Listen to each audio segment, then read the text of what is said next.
அவர்களால் இன்றைக்கு நம்மை வெல்ல முடியாமல் இருப்பதற்கு 38 நடந்த மொழிப்போரும் 65 நடந்த மொழிப்போரும் தான் தடுப்பு அரண்களாக இருந்தன. நம்மை பாதுகாக்கும், நம் பாரம்பரியத்தை பாதுகாக்கும் பாதுகாப்பு அரண்களாக இருந்தன என்பதை நாம் உணர்ந்து கொள்ள வேண்டும். அன்றைக்கு ஆட்சியிலே இருந்தவர்கள் பிஜேபி காரர்கள் இல்லை, காங்கிரஸ்காரர்கள் தான். அன்றைக்கு தமிழ்நாட்டை ஆண்டவர்கள் திராவிட கட்சிகளை சார்ந்தவர்கள் அல்ல, காங்கிரஸ்காரர்கள் தான். டெல்லியிலும் காங்கிரஸ், எல்லா மாநிலங்களிலும் காங்கிரஸ் ஆண்டு கொண்டிருந்த காலம் அது, தமிழ்நாடு உட்பட.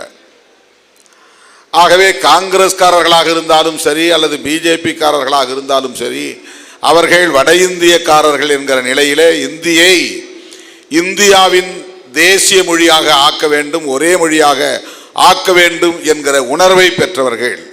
இன்றைக்கும் அந்த உணர்வு தான் அவர்களிடையே இருக்கிறது என்பதை மறந்துவிடக்கூடாது. அவர்கள் கட்டமைக்க விரும்புகிற இந்தியாவில் ஒரு மதம் இருக்க வேண்டும், ஒரு மொழி இருக்க வேண்டும், ஒரு கலாச்சாரம் இருக்க வேண்டும். பல மொழிகள் கூடாது, ஒரே மொழிதான். பல மதங்கள் இருக்கக்கூடாது, ஒரே மதம்தான். பல கலாச்சாரங்கள் இருக்கக்கூடாது, ஒரே கலாச்சாரம் தான் இருக்க வேண்டும். இதுதான் டெல்லியிலிருந்து ஆளுவோரின் எண்ணம். ஒரு சிறிய மாறுபாடு, காங்கிரஸ் அல்லது காந்தி அல்லது ஜவஹர்லால் நேரு போன்றவர்கள் அந்த பன்மைத்துவத்தை எதிர்க்கவில்லை. எனவே இந்தி பேசாத மாநிலங்களில் இந்தியை நாங்கள் திணிக்க மாட்டோம் என்கிற ஒரு உடன்பாட்டுக்கு வந்தார்கள் 1965.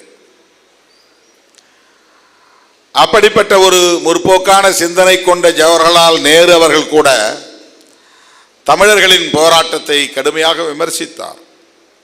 தமிழர்களை முட்டாள்கள் என்று வெளிப்படையாக பேசினார். இதெல்லாம் வரலாறு. ஆனால் அவர்கள் ஒரே மொழிதான் இருக்க வேண்டும், ஒரே மதம்தான் இருக்க வேண்டும் என்பதை ஒரு தீவிரமான நிலைப்பாடாக எடுக்கவில்லை. ஆனாலும் அந்த கட்சியிலும் மொழி வெறியர்கள் இருந்தார்கள், மத வெறியர்கள் இருந்தார்கள், பிராந்திய வெறி பிடித்தவர்கள் இருந்தார்கள். இந்தியாவில் உள்ள அனைவரையுமே இந்தி பேசக்கூடியவர்களாக மாற்ற வேண்டும் என்கிற வெறி கொண்டவர்கள் இருந்தார்கள் என்பதை மறுக்க முடியாது. கால ஓட்டத்தில் அவர்கள் இன்றைக்கு தங்களுடைய நிலைப்பாட்டை, காங்கிரசின் நிலைப்பாட்டை மாற்றிக்கொள்ளும் நிலை ஏற்பட்டிருக்கிறது. ஆனால் இந்தி பேசக்கூடிய மாநிலங்களை சார்ந்தவர்கள் தான் இன்றைக்கு காங்கிரசிலும் சரி பாரதிய ஜனதா கட்சியிலும் சரி முடிவெடுக்கக்கூடிய இடத்தில் இருக்கிறார்கள், தீர்மானிக்கக்கூடிய இடத்திலே இருக்கிறார்கள். அதனால்தான் இன்றைக்கு பாரதிய ஜனதா கட்சி அதே சிந்தனையை தங்களின் கொள்கை ஆசான் கோல்வாக்கர், ஹெட்கேவார் ஆகியோரின் வழியில் ஒரே மொழி ஒரே கலாச்சாரம், ஒரே மதம் ஒரே கலாச்சாரம், ஒரே தேசம் ஒரே கலாச்சாரம் என்பதை வடிவமைப்பதற்கு தீவிரமாக முனைகிறார்கள். அதன் அடிப்படையில் தான் இன்றைக்கும் இந்தியை திரும்ப திரும்ப திணிக்கிற முயற்சிகளில் ஈடுபட்டு வருகிறார்கள். கூடுதலாக சமஸ்கிருதமயமாதலை தீவிரப்படுத்துகிறார்கள். பேசுவதற்கு ஆளில்லாத மொழியாக இருந்தாலும் அந்த மொழியை மேலும் செம்மைப்படுத்துவதற்கு, உயிர்ப்புடன் இருக்க வைப்பதற்கு எல்லா முயற்சிகளையும் பாரதிய ஜனதாவை சார்ந்தவர்கள், RSS காரர்கள் மேற்கொண்டு வருகிறார்கள். இப்படியான ஒரு சூழலில் மொழி வழி தேசியத்தை அவர்களால் ஒருபோதும் ஏற்றுக்கொள்ள முடியாது. அது பிராந்தியவாதமாக வளரும் நாடு பிரிவினைக்கு இட்டு செல்லும் என்கிற கருத்தை கொண்டவர்கள்தான். மொழிவழி தேசியம் என்றால் தமிழ் தேசியம், மலையாள தேசியம், கன்னட தேசியம், தெலுங்கு தேசியம் என்று வளர்ந்துவிடக்கூடாது. அந்த கருத்து வலுப்பெற்றால் ஒவ்வொரு மாநிலமும் தனித்தனி நாடுகளாக சிதறுண்டு போகும். தாம் விரும்புகிற ஒரு இந்தியாவை காஷ்மீர் முதல் கன்னியாகுமரி வரையில், பஞ்சாப் முதல் மேற்கு வங்கம் வரையில் ஒரே இந்தியாவை, இந்தியா என்கிற ஒரு தேசத்தை கட்டமைக்க முடியாமல் போய்விடும் என்கிற அச்சம் அவர்களுக்கு இருக்கிறது. எனவே அடிப்படையில் அவர்களால் மொழி வழி தேசியத்தை ஏற்கவே முடியாது. அப்படி பார்க்கிற போது இலங்கையிலும் சரி, தமிழ் ஈழம் என்கிற தேசம் மொழி வழி தேசியத்தின் அடிப்படையில் உருவாவதை இந்திய ஆட்சியாளர்கள் ஒருபோதும் ஏற்றுக்கொள்ள மாட்டார்கள். மொழி வழி தேசியம் அடிப்படையில் தமிழ் ஈழம் உருவாகும் என்ற நிலை ஒரு வரலாறு ஏற்பட்டுவிட்டால் அது இந்தியாவை பெரும் தாக்கத்திற்கு உள்ளாக்கும். மொழிவழி தேசியம் என்பது வலுப்பெற்றுவிடும். தமிழ்நாடு தனிநாடாகும் நிலை உருவாகும். பிற மாநிலங்களும் அதையே பின்பற்றும் சூழல் உருவாகும். எனவே எந்த சூழலிலும் மொழி வழி அடிப்படையில் ஒரு தேசம் அண்டையில் உருவாவதை கூட இந்திய ஆட்சியாளர்கள் ஏற்றுக்கொள்ள மாட்டார்கள். இது நாம் உணர்ந்து கொள்ள வேண்டிய முடிவான ஒரு நிலைப்பாடு. ஒருபோதும் ஏற்றுக்கொள்ள மாட்டார்கள். எந்த நாளிலும் ஏற்றுக்கொள்ள மாட்டார்கள். தமிழீழம் உருவாவதை சிங்களவன் ஏற்றுக்கொள்ள மாட்டான் என்பது சரி. ஆனால் இந்திய ஆட்சியாளன் ஏற்றுக்கொள்ள மாட்டான். இதை உணர்ந்து நாம் செயல்பட வேண்டும். ஏற்றுக்கொள்ள மாட்டான் என்பதற்காக அதை விட்டுவிட வேண்டும் என்கிற பொருளில் சொல்லவில்லை. ஏற்றுக்கொள்ள மாட்டான் என்பதை முதலில் புரிந்து கொள்ள வேண்டும். சில பேர் இலை மலர்ந்தால் ஈழம் மலரும் என்று சொல்லுகிறார்கள். அது ஏமாற்று வேலை. காங்கிரஸை தூக்கி எறிந்து விட்டால், பிஜேபி ஆட்சிக்கு வந்து விட்டால் ஈழம் மலர்ந்து விடும் என்ற நம்பிக்கையை இங்கே விதைத்தார்கள். அதுவும் அறியாமைதான், அது அல்லது ஏமாற்று வேலைதான்.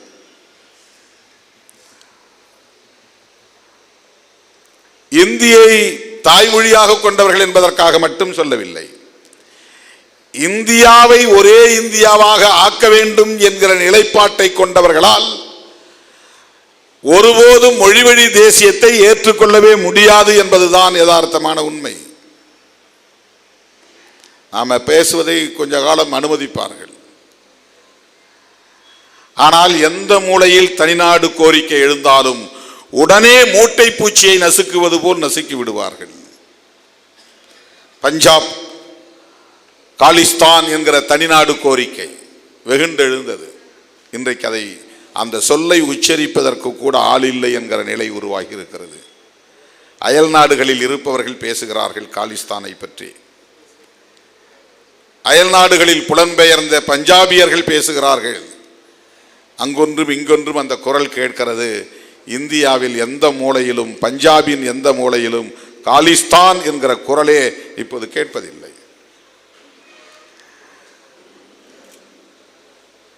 அதே போல வடகிழக்கு மாகாணங்கள் தனிநாடு கோரிக்கைகளை முன்வைத்த பல நாடுகள், பல மாநிலங்கள் உண்டு. இன்றைக்கும் அப்படி பேசக்கூடியவர்கள் உண்டு. ஆனால் அது மிக கடினமான முறையிலே நசுக்கப்பட்டு விட்டது. அந்த குரல் ஒலிக்கவில்லை. இன்றைக்கும் 4000க்கும் மேற்பட்டவர்கள் ஆயுதம் தாங்கியவர்களாக ஆந்திர பிரதேச காடுகளில், அதை ஒட்டியுள்ள சத்தீஸ்கர், ஜார்க்கண்ட் போன்ற மலை பிரதேசங்களில் இந்திய தேசத்தை ஒரு தேசமாக எங்களால் ஏற்க முடியாது, இந்திய அரசமைப்பு சட்டத்தை எங்களால் ஏற்க முடியாது, இந்த நாடாளுமன்ற ஜனநாயகத்தின் மீது எங்களுக்கு நம்பிக்கை இல்லை, ஒரு ஆயுதம் தாங்கிய புரட்சியை நாங்கள் முன்னெடுப்போம் என்று சொல்லுகிறவர்கள் இன்னும் இருக்கிறார்கள். ஆனால் அதை மிக மோசமான முறையிலே நசுக்கும் நடவடிக்கைகளில் மோடி அரசு ஈடுபட்டு வருகிறது. இந்த பின்னணியோடு தான் ஈழ விடுதலை அரசியலை நாம் புரிந்து கொள்ள வேண்டும். இந்தியா என்பது ஒரு பேரரசு, வல்லரசு. அண்டை நாடுகளில் எத்தகைய ஆட்சியாளர்கள் இருக்க வேண்டும் என்பதிலே எப்போதும் கவனமாக இருக்கிற ஒரு அரசு. இலங்கை உட்பட அண்டை நாடுகளை உற்று கவனித்துக் கொண்டே இருக்கிற ஒரு அரசு. இந்து பெருங்கடல் உள்ளிட்ட இந்த கடல்வழி மார்க்கத்தில் யாருடைய நடமாட்டம் இருக்க வேண்டும் என்பதை கவனித்துக் கொண்டிருக்கிற, கண்காணித்துக் கொண்டிருக்கிற ஒரு அரசு. ஆகவே அந்த அரசு தமிழீழம் வெல்லுவதற்கு, தனிநாடு உருவாவதற்கு உடன்படுமா என்றால் காங்கிரஸ் ஆண்டாலும் உடன்படாது, பிஜேபி தொடர்ந்தாலும் உடன்படாது. இந்தியாவின் ஆதரவு இல்லாமல், இந்தியாவின் தயவு இல்லாமல் அந்த போராட்டத்தில் நம்மால் அடுத்த அடியை எடுத்து வைக்க முடியுமா என்றாலும் முடியாது. இதுவும் கசப்பான உண்மைதான். இந்த கசப்பான உண்மைகளோடு தான் தம்பி முத்துக்குமாரின் ஈகத்தையும் நாம் புரிந்து கொள்ள வேண்டும். இந்த கசப்பான உண்மைகளோடு தான் முத்துக்குமார் இறந்தவுடன் அடுத்து தன்னை மாய்த்து கொண்ட போராளிகளின் ஈகங்களையும் நாம் புரிந்து கொள்ள வேண்டும். அதிலே நேரடியாக விடுதலை சிறுத்தைகள் கட்சியை சார்ந்த 3 தோழர்கள் தங்களை மாய்த்து கொண்டார்கள். நாம் உருவாக்கி வைத்த அந்த உணர்வு, நாம் பேசிய அந்த அரசியல், நாம் மூட்டிய அந்த விடுதலை நெருப்பு தமிழகத்தில் பற்றி பரவத் தொடங்கியது. எல்லா மேடைகளிலும் நான் பேசியிருக்கிறேன், மீண்டும் நினைவூட்டுகிறேன். வன்னியை சூழ்ந்து கொண்டது சிங்கள பௌத்த பேரினவாதத்தின் படை. அவர்களுக்கு துணை நிற்கிற இந்தியா, பாகிஸ்தான், அமெரிக்கா உள்ளிட்ட பல நாடுகளின் படை. அந்த ஒரு நாடு மட்டும் ஈழத்தை, புலிகளை சுற்றி சூழ்ந்து கொள்ளவில்லை. 22 நாடுகளின் இராணுவமும் இராணுவ வல்லுநர்களும் அங்கே களத்தில் நின்றார்கள். சிங்கள பௌத்த பேரினவாதிகளின் படை மட்டுமல்ல, இந்தியாவின் படையினரும் அங்கே இருந்தார்கள், பாகிஸ்தானின் படையினரும் அங்கே இருந்தார்கள், அமெரிக்காவின் படையினரும் அங்கே இருந்தார்கள். 22 நாடுகளை சார்ந்தவர்கள் புலிகளுக்கு எதிராக நின்றார்கள் என்கிற கசப்பான உண்மையையும் நாம் புரிந்து கொள்ள வேண்டும். இந்தியா மட்டும்தான் சிங்களவர்களுக்கு துணை நின்றது என்ற பொருளில் பலர் பேசுகிறார்கள். தேர்தல் அரசியலில் எடுத்த முடிவை வைத்துக் கொண்டு நாமும் அதற்கு காரணமாக இருந்தோம் என்ற அவதூறுகளை பரப்புகிறார்கள். இது அரசியலை புரிந்து கொள்ளாத அற்பர்கள் வைக்கிற அவதூறுகள். இந்திய அரசே நினைத்தாலும் அந்த யுத்தத்தை ஒரு கட்டத்தில் நிறுத்த முடியாது என்கிற நிலைக்கு அது போய்விட்டது. உலக நாடுகள் ஒன்று சேர்ந்து அதனை ஒரு முடிவுக்கு கொண்டு வர வேண்டும் என்ற புரிதலோடு தான் களத்தில் நின்றார்கள். அதனால்தான் யுத்தம் முடிந்து பல மாதங்கள் வரையிலும் கூட ஐநாவின் பொதுச் செயலாளர் அங்கே பயணிக்க விரும்பவில்லை. பல மாதங்கள் கழித்து தான் போய்விட்டு வந்தார். இஸ்ரேல் மீது யுத்தம் நடக்கிறது என்றால் உடனே தலையிடுகிற ஐநா, ஈழத்தின் மீது, ஈழ பொதுமக்களின் மீது நிகழ்த்தப்படுகிற கொடூரமான அந்த யுத்தத்தை தடுத்து நிறுத்துவதற்கு ஐநா தலையிடாமல் இருந்ததற்கு என்ன காரணம் என்றால், ஐநா பேரவையின் ஒப்புதலோடும் மறைமுக ஒப்புதலோடும் அந்த யுத்தம் நடந்தது என்பதுதான். உலக நாடுகளே வேடிக்கை பார்த்தன. அதற்கு ஒரே காரணம்தான், ஒற்றை காரணம்தான், விடுதலை புலிகளை பயங்கரவாதிகள் என்று சித்தரித்து அதை நிலைப்படுத்தி விட்டார்கள். அங்கே நடந்த யுத்தம் விடுதலைக்கான யுத்தமாக கருதாமல் சில ஆயுதம் தாங்கிய குழுவினர் அரச நிர்வாகத்திற்கு எதிராக வன்முறை வெறியாட்டத்தில் பயங்கரவாத நடவடிக்கைகளில் ஈடுபடுகிறார்கள். அந்த பயங்கரவாத குழுவை நசுக்க வேண்டும் என்ற உலகளாவிய ஒரு கருத்தை உருவாக்கி அதை நிலைப்படுத்தி விட்டார்கள். அந்த நடவடிக்கை என்பது டெரரிசத்திற்கு எதிரான நடவடிக்கை, பயங்கரவாதத்திற்கு எதிரான நடவடிக்கை. அது ஒரு விடுதலை போராட்டத்திற்கு எதிரான நடவடிக்கை என்று அவர்கள் கருதவில்லை, சொல்லவில்லை, அப்படி ஒரு கருத்தை உருவாக்கவில்லை.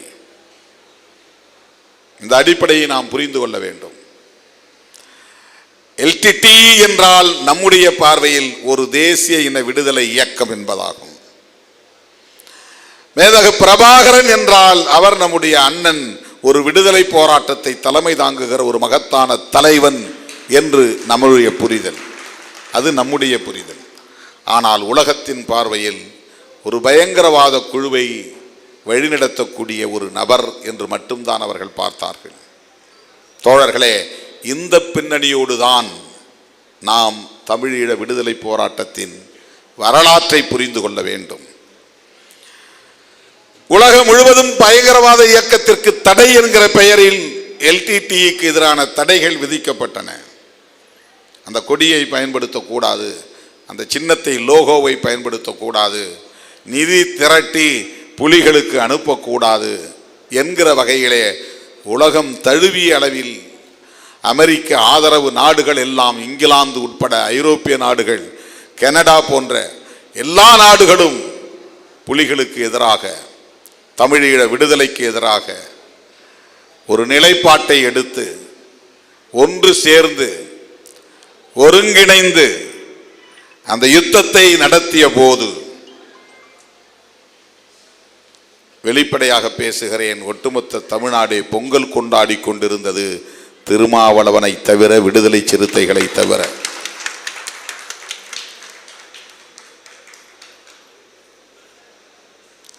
அங்கும் இங்கும் ஓடி பார்த்தேன், தலைவர்களோடு பேசி பார்த்தேன், முட்டி பார்த்தேன், மோதி பார்த்தேன், யாரையும் என்னால் ஒருங்கிணைக்க முடியவில்லை.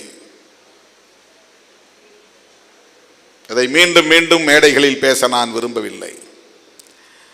வேறு வழி இல்லாமல் நான் மட்டுமாவது சாகும் வரை உண்ணாநிலை அறப்போராட்டத்தை மேற்கொள்ளப் போகிறேன் என்று நான் முடிவெடுத்து, கட்சி தோழர்கள் யாரிடத்திலும், முன்னணி தலைவர்கள் யாரிடத்திலும் கலந்து பேசாமல் அந்த முடிவை நான் மேற்கொண்டு இரவோடு இரவாக மறைமலை நகரை தேடி சென்று அங்கே உள்ள ஒரு பெரும் பரப்பில், ஒரு மைதானத்தில் ஒரு பந்தலை போட்டு நான் பொங்கல் நாளில் உண்ணாநிலை அறப்போராட்டத்தை தொடங்கினேன். என்னை ஊக்கப்படுத்த வேண்டியவர்கள், எனக்கு உற்ற துணையாக இருக்க வேண்டியவர்கள், அதை ஒரு துருப்புச் சீட்டாக அல்லது என்னை ஒரு துருப்புச் சீட்டாக எடுத்துக்கொண்டு அந்த அறப்போராட்டத்தை கூர்மைப்படுத்த வேண்டியவர்கள், எப்படியாவது அதை நிறுத்த வேண்டும் என்பதில்தான் ஆர்வம் காட்டினார்கள். நல்லெண்ணத்தின் அடிப்படையிலும் இருக்கலாம், அல்லது உள்நோக்கத்தின் அடிப்படையிலும் இருக்கலாம் என்று கருதக்கூடிய வகையில் அன்றைக்கு அந்த போராட்டத்தை நிறுத்துவதிலே எல்லோரும் குறியாக இருந்தார்கள். கூட்டணியில் இருந்து கொண்டே அந்த முடிவை எடுத்தவன் திருமாவளவன். திமுக கூட்டணியில் இருந்து கொண்டே அந்த முடிவை எடுத்த போது திமுக அரசுக்கு சொல்லப்பட்ட செய்தி, திருமாவளவன் நடராசனோடும் நெடுமாறனோடும் சேர்ந்து கொண்டு இந்த அரசுக்கு நெருக்கடி தருகிறான் என்றுதான் உளவுத்துறை அறிக்கை தந்தது. முதலமைச்சரின் பிரதிநிதியாக ஆற்காடு வீராசாமி நேரிலே வந்து போராட்டத்தை கைவிட வேண்டும் என்று வலியுறுத்தினார். நான் மறுதளித்தேன். உண்ணாநிலை அறப்போராட்டம் எல்லாம் நம்முடைய வழிமுறை இல்லை என்று தமிழர் தலைவர் ஐயா வீரமணி அவர்கள் என்னை நேரிலே வந்து சந்தித்து அதை கைவிடும்படி கேட்டுக்கொண்டார். உங்களை மீறுவதாக என்ன வேண்டாம், நான் எடுத்த முடிவை தொடருகிறேன் ஐயா, மன்னித்து விடுங்கள் என்று நான் தொடர்ந்தேன். என் உயிரின் உயிரான விடுதலை சிறுத்தைகள் தான் என்னோடு களத்திலே நின்றார்கள். பொங்கலை தவிர்த்தார்கள். 3வது நாள் 4வது நாள் ஆங்காங்கே பதற்றம் உருவானது, சட்டம் ஒழுங்கு சீர்குலையும் நிலை உருவானது. 4வது நாள் 26 பேரை குண்டர் தடுப்பு சட்டத்தில் திராவிட முன்னேற்ற கழகத்தின் தலைமையிலான அரசு சிறைப்படுத்தியது. தமிழ்நாடு முழுக்க 26 பேர் குண்டர் தடுப்பு சட்டத்தில் சிறைப்படுத்தப்பட்டார்கள். சொல்லப்பட்ட செய்தி, திருமாவளவன் அன்றைக்கு திமுக அணியில் இல்லாமல் எதிர் முகாமிலே இருந்த தலைவர்களோடு இணைத்து பேசி இவன் ஆட்சிக்கு அரசுக்கு நெருக்கடி தருகிறான் என்றுதான் எனக்கு எதிரான தகவல் தரப்பட்டது. காங்கிரஸ் அன்றைக்கு எங்களுக்கு எதிரான கருத்துக்களை பேசியது. கூட்டணியில் இருந்து திருமாவளவனை வெளியேற்ற வேண்டும் என்று சட்டமன்றத்திலேயே வேலூர் ஞானசேகரன் பேசியது இன்றைக்கும் அவை குறிப்பிலே இருக்கிறது. நாங்கள் புல்லாரெட்டி அவனியூரிலே நடத்திய கருத்துரிமை மீட்பு மாநாட்டை தடை செய்ய வேண்டும் என்று இந்த பிரச்சனையெல்லாம் முற்றுவதற்கு முன்னதாக விடுதலை சிறுத்தைகளுக்கு எதிராக காங்கிரஸ் அன்றைக்கு பேசியது. எந்த உள்நோக்கமும் இல்லாமல், யாருடைய தூண்டுதலுக்கும் ஆளாகாமல், நாணயத்தோடு நேர்மையோடு இந்த பிரச்சனையை கையில் எடுத்த இயக்கம் விடுதலை சிறுத்தைகள் கட்சி. நான் சென்னை பல்கலைக்கழகத்து மாணவனாக இருந்த காலத்தில் இருந்து 1983 இருந்து 2009 முள்ளிவாய்க்கால் இனக்கொலை நடக்கிற வரையில் ஈழ விடுதலைக்கான களத்தில் ஒரு தமிழன் என்கிற உணர்வோடு முழுமையாக என்னை ஒப்படைத்துக் கொண்டவன். எந்த எதிர்பார்ப்பும் எனக்கு கிடையாது. விடுதலை புலிகளின் மாணவர் இயக்கத்திலேயே என்னை உறுப்பினராக சேர்த்து கொண்டு அவர்களோடு பயணித்தவன் நான். சோல்ட் என்கிற அமைப்பு, SOLT, students organisation of liberation tigers, 5 ரூபாய் கட்டணம் செலுத்தி உறுப்பினராக என்னை பதிவு செய்து கொண்டேன். 21 வயது அப்போது பெரியார் திடலில் ஈழ விடுதலைக்கு ஆதரவாக மாணவர் மாநாட்டை என் தலைமையில் நடத்தியவன்.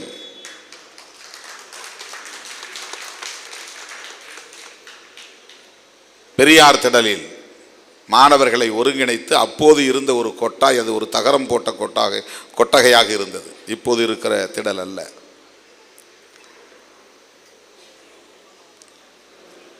அந்த நாளிலிருந்து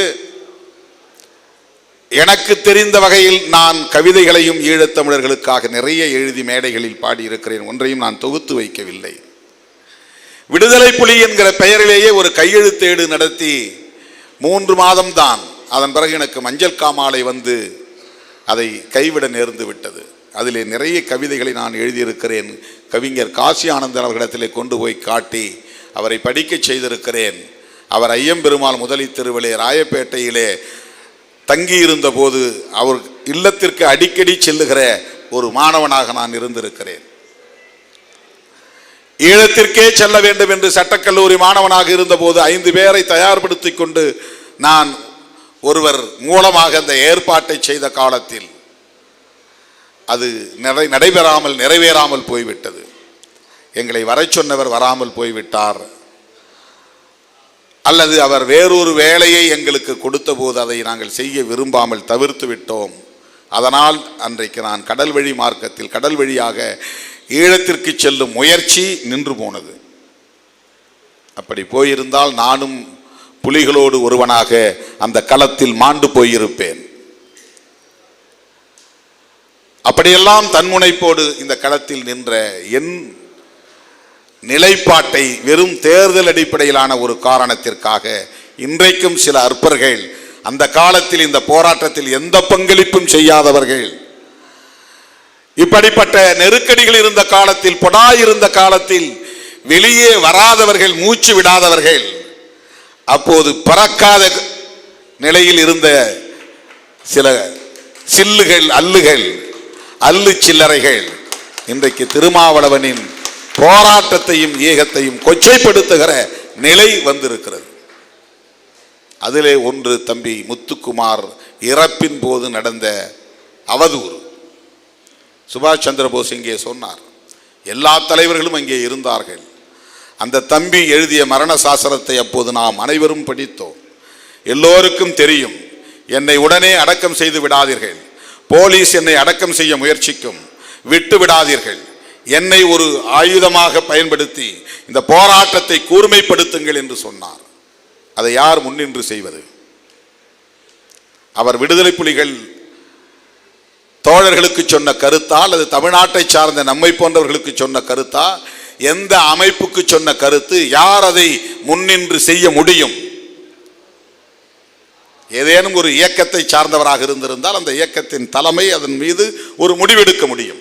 அவர் விடுதலை சிறுத்தைகள் கட்சியை சார்ந்தவராக இருந்திருந்தால் அவருடைய மரண சாசனத்தை வைத்துக்கொண்டு, நான் இந்த உடலை அடக்கம் செய்ய மாட்டேன், முடிந்த வரையில் இந்த போராட்டத்தை நாங்கள் கூர்மைப்படுத்துவோம் என்று நான் முடிவெடுக்க முடியும். நான் முடிவெடுத்தால் அது ஏற்கப்படும் நிலையில் இருக்கும். ஆனால் அவர் எந்த இயக்கத்தையும் சாராதவர். யார் அந்த முடிவை எடுக்க முடியும்? ஆளாளுக்கு வந்து நானும் தமிழன் நானும் தமிழன் என்கிற உணர்வை கொட்ட முடிந்ததே தவிர, அவனுடைய மரண சாசனத்தை ஒரு அறிவிப்பாக எடுத்துக்கொண்டு அவன் விருப்பப்படி அந்த உடலை இப்போது நாங்கள் அடக்கம் செய்ய மாட்டோம் என்று துணிந்து சொல்லுவதற்கான சூழல் இருந்ததா என்றால் இல்லை. எந்த இயக்கம் அதை முன்னெடுக்க முடியும்? அதிமுக முன்னெடுக்க முடியுமா? விசிக முன்னெடுக்க முடியுமா? நெடுமாறன் ஐயா அதை முன்னெடுக்க முடியுமா?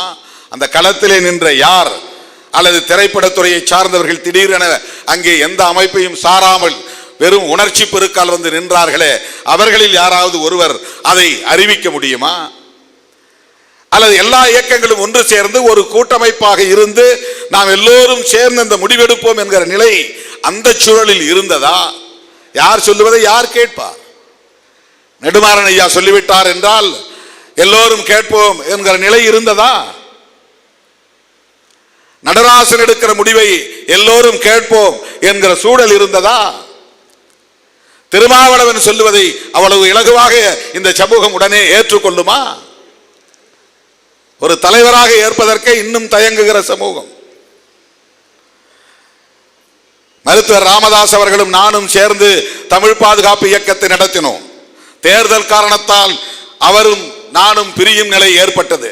பிரிந்த போது தமிழ் உணர்வாளர்களும் தமிழ் அறிஞர்களும் யார் பின்னால் போனார்கள்? உடனே மருத்துவர் ராமதாஸ் அவர்களோடு போய்விட்டார்கள். யாரும் திருமாவளவன் பின்னால் வரவில்லை. எது தடுத்தது? ஏன் திருமாவளவன் பின்னால் அவர்களால் வர முடியவில்லை?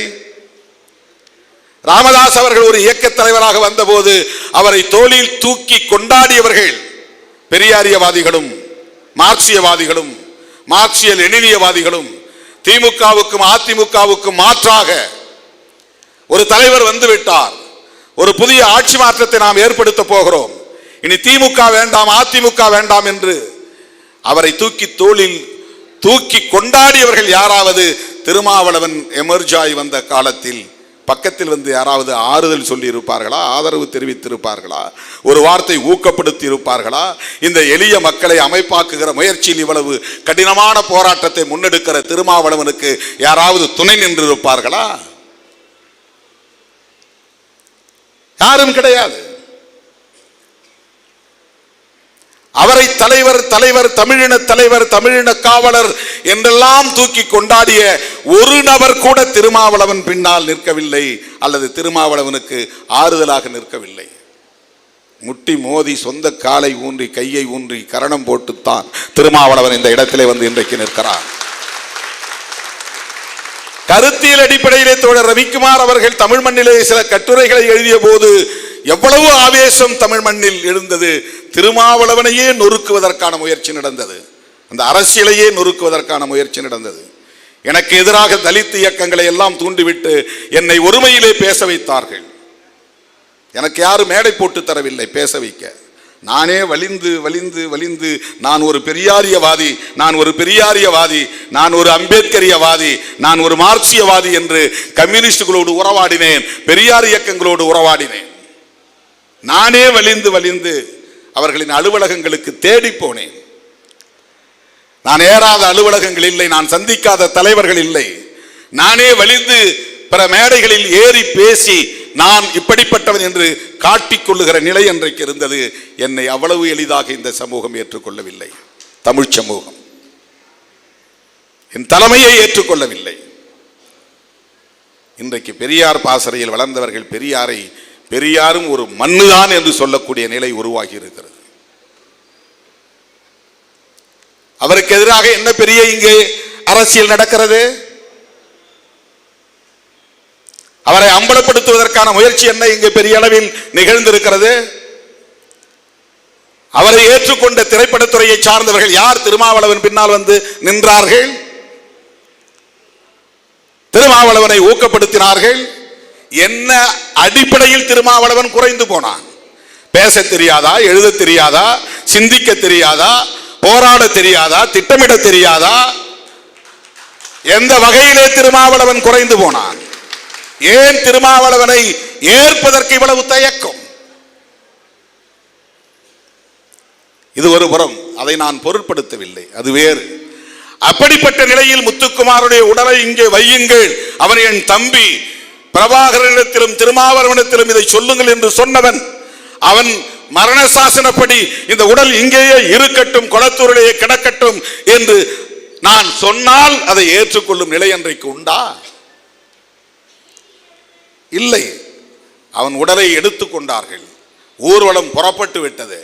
புறப்பட்ட நேரத்தில் ஒரு சின்ன திருத்தம் செய்தேன். அது என்னுடைய கடமை, அது என்னுடைய பொறுப்புணர்வு. வன்முறை நிகழ்ந்துவிடக் கூடாது. மறுபடியும் புரசைவாக்கம் டவுட்டன் வரையிலும் போய் அதன் பிறகு வால்டாக்ஸ் ரோடை பிடித்து கொருக்குப்பேட்டைக்கு போக வேண்டும் என்று முயற்சித்தார்கள். அப்போது நான் சொன்னேன், இப்படி போனால் விடிந்து விடும்.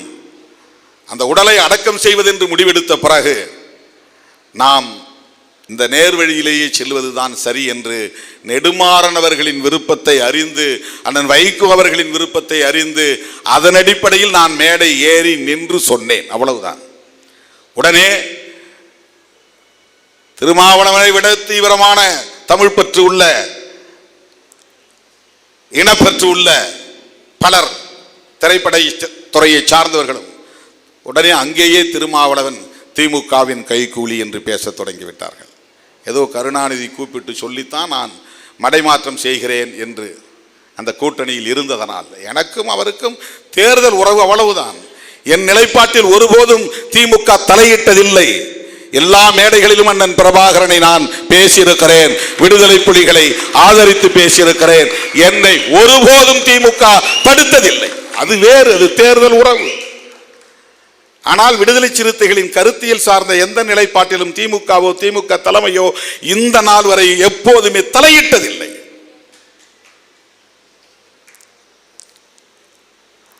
அன்றைக்கு நான் தடுத்து விட்டேன். தடுத்ததற்கு காரணம் திமுக சொல்லித்தான், திமுகவுடைய தலைமையில் இருந்து வந்த வழிகாட்டுதலின் அடிப்படையில் தான் திருமாவளவன் இங்கே போக விடாமல் தடுத்து நேரே கொண்டு செல்ல சொல்கிறார். அன்றைக்கு அந்த இடத்துல இருந்த ஐயா நெடுமாறன் அவர்களுக்கு தெரியும். அவங்களே ஏன் இப்படிலாம் இழுத்துட்டு போகிறாங்க, இதெல்லாம் போனால் ரொம்ப லேட் ஆகும், வேண்டாம், அடக்கம் செய்யறதுன்னு முடிவு ஆகிப்போச்சு, நேராக போனாலே நள்ளிரவை தாண்டும். அவ்வளவு நெருக்கடியான ஒரு சூழல் அது. ஒன்று உடலை அடக்கம் செய்ய மாட்டோம் என்று நிலைப்பாட்டை எடுத்திருந்தால் நாம் ஏன் அதில் தலையிட போகிறோம்? நாமும் சேர்ந்து உட்கார்ந்திருப்போம்.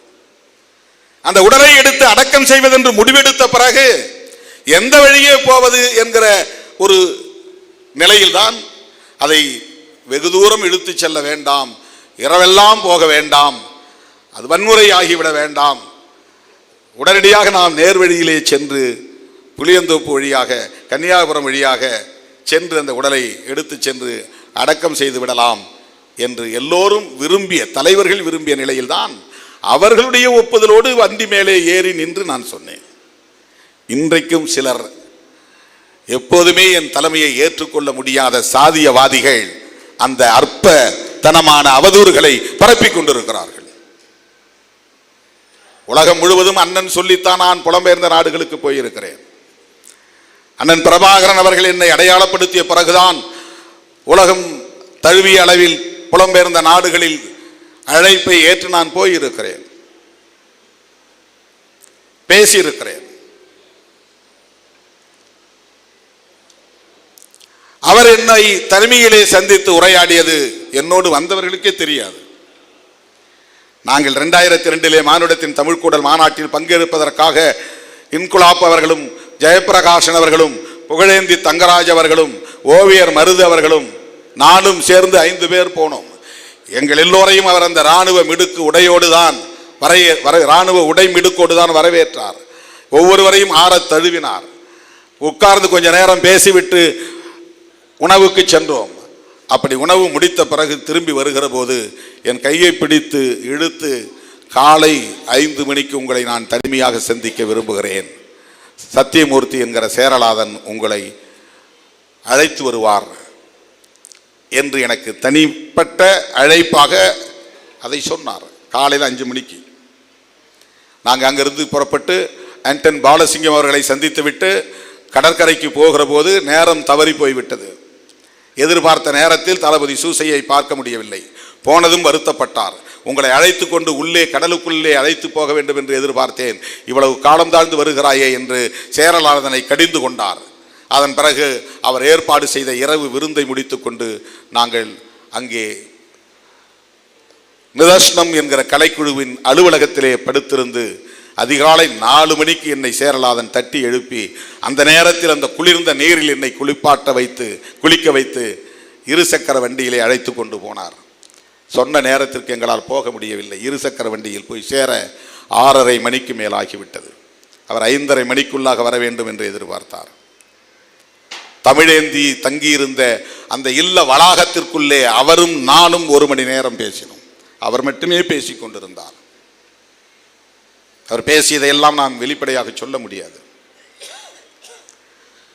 அவருடைய பேச்சில் இருந்த ஒரு கருத்து, அவர் சாதி ஒழிப்புடன் கூடிய தமிழ் தேசியத்தை தான் முன்னெடுத்தார். இதைத்தான் நான் சொல்லுகிறேன். இதை உங்களால் பேச முடியாது. நீ குடிப்பெருமை பேசக்கூடியவர்கள், சாதி பெருமை வேண்டாம், குடிப்பெருமை பேசுவோம் என்று பேசக்கூடியவர்கள், நீங்கள் ஆண்ட பரம்பரையின் பெருமையை பேசக்கூடியவர்கள். எனக்கு எந்த அரசன் மீதும் மதிப்பு கிடையாது, எவனையும் நான் பெரிய சக்தியாக பார்ப்பது கிடையாது. அந்த மன்னர்கள் காலத்தில் தான் இந்த நாடு குட்டிச்சுவரானது, சமஸ்கிருதமயமானது, இந்துத்துவமயமானது.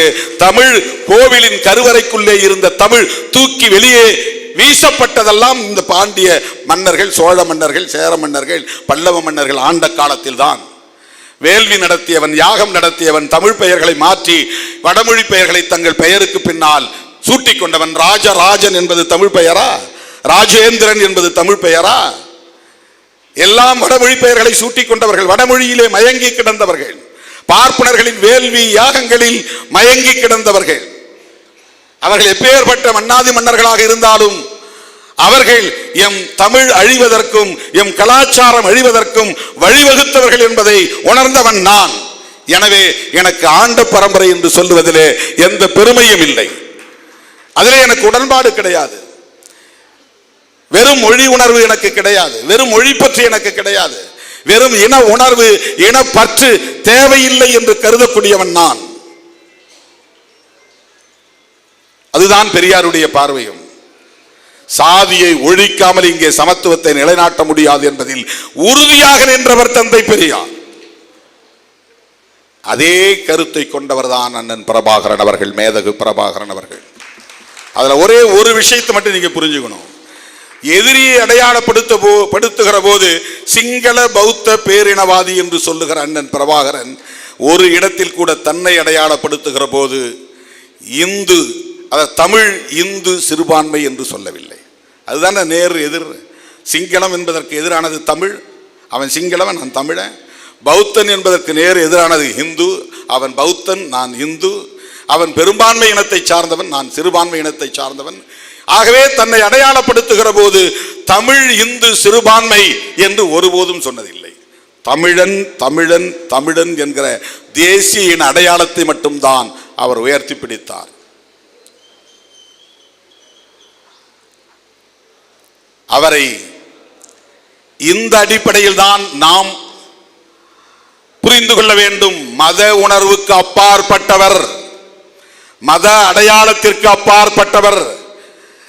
இந்து என்கிற மத அடையாளத்தை தவிர்க்கக்கூடியவன் சாதி ஒழிப்பில் உறுதியாக இருக்கிறவன் என்று பொருள். சாதி ஒழிப்புடன் கூடிய தமிழ் ஈழம் அங்கே மலர வேண்டும் என்பதில் உறுதியாக இருந்தவர் அண்ணன் பிரபாகரன்.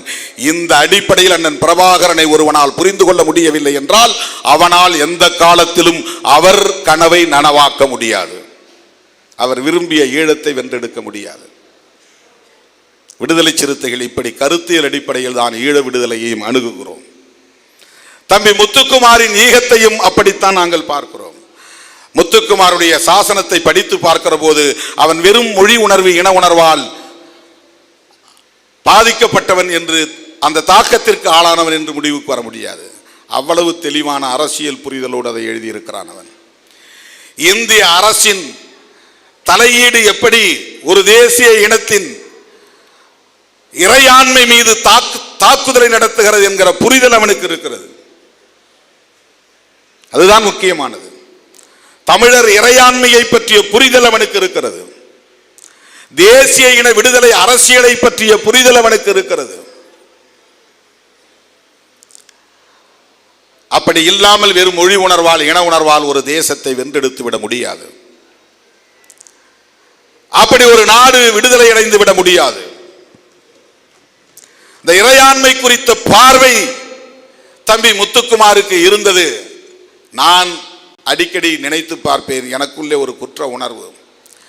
அந்த 4 நாள் போராட்டத்தின் போது மறைமலை நகரிலே அவன் உடன் இருந்தான் என்பதை பிறகுதான் நான் தெரிந்து கொண்டேன். வன்னியரசு அந்த தம்பியை உங்களுக்கு தெரியவில்லையா, அடிக்கடி வந்து பார்ப்பார், 4 நாட்களும் உங்களோடு தான் இருந்தார் என்று சொன்னபோதுதான் எனக்கு தெரியும். ஒருவேளை அந்த போராட்டம் 5வது நாள், 6வது நாள், 7வது நாள் என்று தொடர்ந்திருந்தால் அந்த தம்பி நம்மோடு களத்தில் இருந்திருப்பார், உயிரோடு இருந்திருப்பார். அந்த போராட்டமும் முடிந்து போனது என்கிற நிலையிலே அவனுக்கு ஒரு விரக்தி ஏற்பட்டு இனி எப்படித்தான் தமிழ் இனத்தின் கவனத்தை ஈர்க்க முடியும் என்று யோசித்த நிலையில், விரக்தியின் விளிம்புக்கே போன நிலையில் அவன் எடுத்த ஒரு தீவிரமான முடிவுதான் தன்னைத்தானே மாய்த்துக் கொள்வது என்கிற முடிவு என்று நான் யோசித்து பார்க்கிறேன். அதனால் எனக்கு குற்ற உணர்வு ஏற்படுகிறது. தோழர்களே, தம்பி முத்துக்குமாரின் ஈகம் உணர்ச்சி வயப்பட்ட ஒன்றல்ல, அறிவுபூர்வமானது, கொள்கை பிடிப்புடையது, அரசியல் புரிதலுடையது, இந்திய பேரரசின் வல்லாதிக்கத்தை எதிர்க்கக்கூடியது, தமிழீழ விடுதலை போராட்டத்தை அரசியல் சார்ந்த புரிதலோடு அவன் அணுகியிருக்கிறான் என்பதை உணர்த்தக்கூடியது. அப்படிப்பட்ட அந்த மாவீரனின் ஈகத்தை போற்றுவோம். இனி ஆண்டுதோறும் இந்த பகுதியில் நம்முடைய தோழர்கள் அவருடைய நினைவு நாளில் இதை பெரும் நிகழ்வாக ஒருங்கிணைக்க வேண்டும் என்பதை ஒரு வேண்டுகோளாக விடுத்து இப்போது ஒரு அறிவிப்பை செய்ய நான் விரும்புகிறேன். உண்மையான தமிழ் தேசியத்தை வென்றெடுக்கும் ஆற்றல் பெற்றவர்கள் விடுதலை சிறுத்தைகள் தான் என்பதை உணர்த்தக்கூடிய வகையில் விரைவில் தமிழ் தேசிய எழுச்சி மாநாடு, விடுதலை சிறுத்தைகளின் மாநாடு தமிழகம் தழுவிய அளவில் நடைபெறும் என்பதை அறிவிக்கிறேன். தமிழ் தேசிய எழுச்சி மாநாடு எந்த தேதியில் நடைபெறும் என்பது பின்னர் அறிவிக்கப்படும். உயர்நிலை குழுவில் பேசி அறிவிக்கப்படும் என்பதை தெரிவித்துக் கொள்கிறேன். நமக்கு தேர்தல் 2ஆம் பட்சம் தான், நம்முடைய கருத்தியல் தான் முதலாவது என்பதை இந்த நேரத்திலே சொல்லி, இந்த தேர்தல் நெருங்கும் சூழலில் விடுதலை சிறுத்தைகள் முன்னெடுக்கும் தமிழ் தேசிய மாநாடு, தமிழ் தேசிய எழுச்சி மாநாடு விரைவில் நடைபெறும் என்பதை தெரிவித்து விடைபெறுகிறேன். நன்றி, வணக்கம்.